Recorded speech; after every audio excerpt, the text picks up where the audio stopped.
number 6. Ha, another number 7 with a dangling arm or tail. This one doesn't have a counterpart in the English alphabet. It's one of those throat letters, where the sound comes from the throat. It sounds as if you ate something spicy and felt the heat in your throat, like that.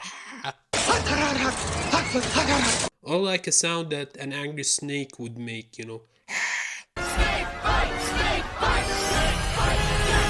like that.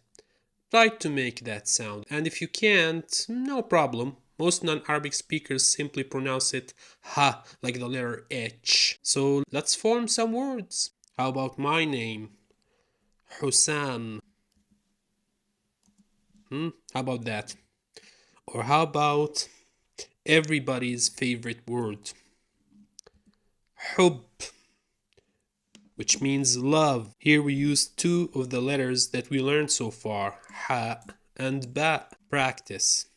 Try to form other words with the letters you already learned.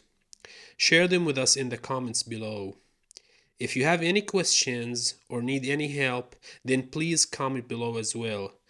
Don't be shy, no matter how small or trivial you think your question is.